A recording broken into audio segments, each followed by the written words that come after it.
तो गुरुदेव, जयपुर में जो विद्याधर नगर स्टेडियम समिति जो कथा करा रही है, मैं उनको धन्यवाद देती हूँ जिन्होंने हमें जयपुर में कथा सुनने का मौका दिया।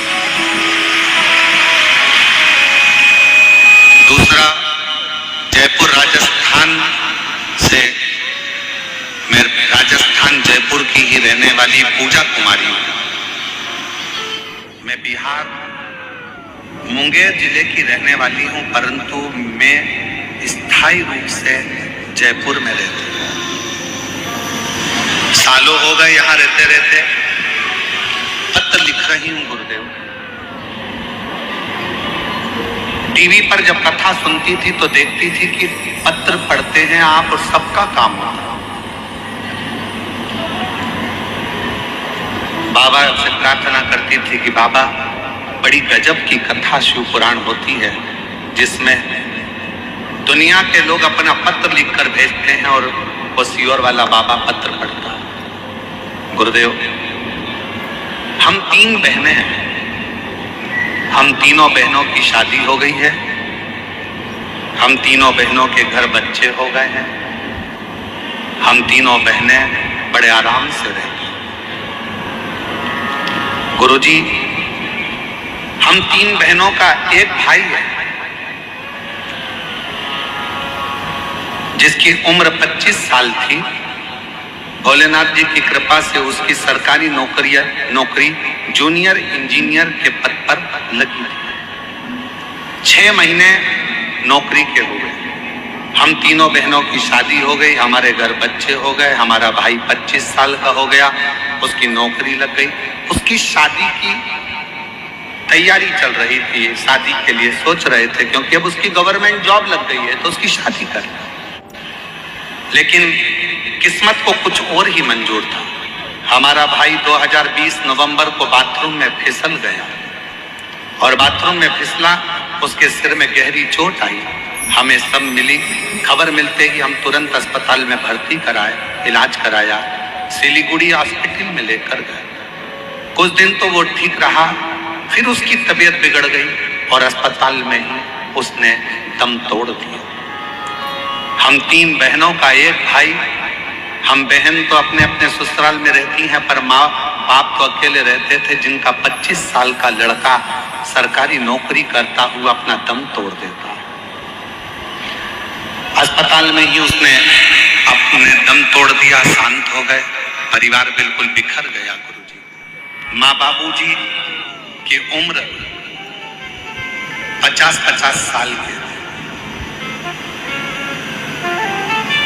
माँ बाबूजी की उम्र 50-50 साल की थी। मेरी माँ इतनी रोती 24 घंटे, मेरे बाबूजी रोते। एक ही लड़का मर गया। कथा सुनते सुनते हमने हमारे बाबूजी से और माँ से कहा, माँ, वो सीओर वाला बाबा कहता है कि जो मांगो बाबा वो देता, जो मांगोगे वो देता। माँ कहती है, क्यों सांत्वना देती है? 50 साल की मेरी उम्र है, 50 साल के तेरे बाबूजी हैं। मेरी 3 बेटियों के घर में बच्चे हैं और मेरा 25 साल का लड़का मर गया। क्या मांगू भगवान से? क्या? माँ, आस्था चैनल पर वो सीओर वाला महाराज कथा करता है। टीवी के सामने अगर आसन लगाकर कथा सुनी जाए, 1 लोटा जल रोज शंकर जी के मंदिर में चढ़ाया जाए, तो ऐसा कोई काम नहीं जो शंकर पूरा ना करे। माँ, तू एक बार शिव जी के मंदिर जाना तो चालू कर। माँ कहती है, मैं 50 साल की, बेटा जवान मर गया, बेटियों की 3 बेटियों की शादी हो गई, उनके बच्चे हो गए, मैं कहाँ जाऊं? तू माँ शिव जी के मंदिर जा, और मौका लगे तो एक बार पंडाल में बैठकर कथा को सुन। मेरी माँ टीवी के सामने कथा सुनती और मालूम पड़ा कि आपकी कथा सीहोर में हो रही है। मेरी माँ पंडाल में बैठ के कथा सुनने के लिए कंकर शंकर की भूमि पर चली गई और बाबा से कहा, बाबा, मैं 50 साल की हो गई, मेरा पति 50 का हो गया, 3 बेटियां, उनके बच्चे हो गए, मेरा 25 साल का लड़का मर गया, मेरा दिल नहीं लगता मेरे बेटे के बिना। अगर तू दे सकता है तो मुझे बेटा दे दे, बस और कुछ भी नहीं चाहिए। घर गई, कंकर शंकर की पूजन करी कुबरेश्वर धाम पर, और बाबा की कृपा से घर जाने के बाद बाबा की भक्ति में ऐसी लग गई, शायद दुनिया का पहला केस होगा गुरुदेव जो 50 साल की मां गर्भवती हो गई। 50 साल की मां गर्भवती हो गई और जनवरी 2023 में मेरी मां को बाबा ने एक नहीं 2 लड़के दिए जिनका मैं फोटो लगा रहे हैं। आप लोग एलईडी पर उस बच्चों का फोटो देख सकते हैं, और अगर कहीं बैठी हो तो अपने बच्चों को लेकर आ सकती हैं, और दोनों बच्चों का फोटो आप लोग एलईडी पर देख सकते हैं।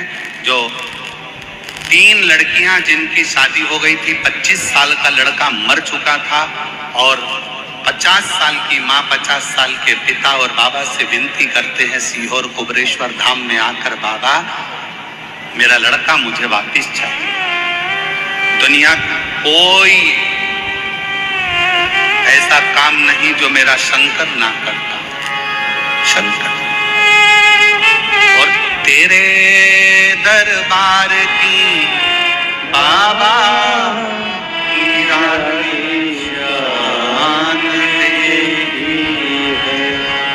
निवेदन करूं मेरी जीजियों, दुनिया की दृष्टि में जयपुर में केवल शिव पुराण की कथा हो रही है।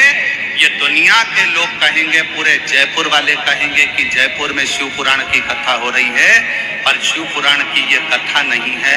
ये हमारा वो शंभु शंकर, मेरा कुबरेश्वर बाबा आपसे मिलने के लिए, आपके दुखड़ों को हरने के लिए, आपके दिल की बात सुनने के लिए।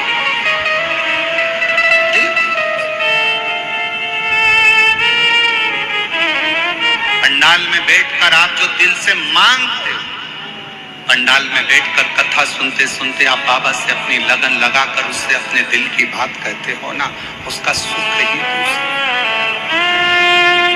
और जितने कार्यकर्ता इस कार्यक्रम को संभाल रहे हैं, जितने कार्यकर्ता लगनता से काम करते हुए लोगों को भोजन करा रहे हैं, कोई पानी पिला रहा है, कोई लस्सी बांट रहा है, सब व्यापारियों ने अपने अपनी दुकान उनको सबको कह दिया कि जितने शिव भक्त आए सबको कुछ ना कुछ मुंह झूठा कराओ।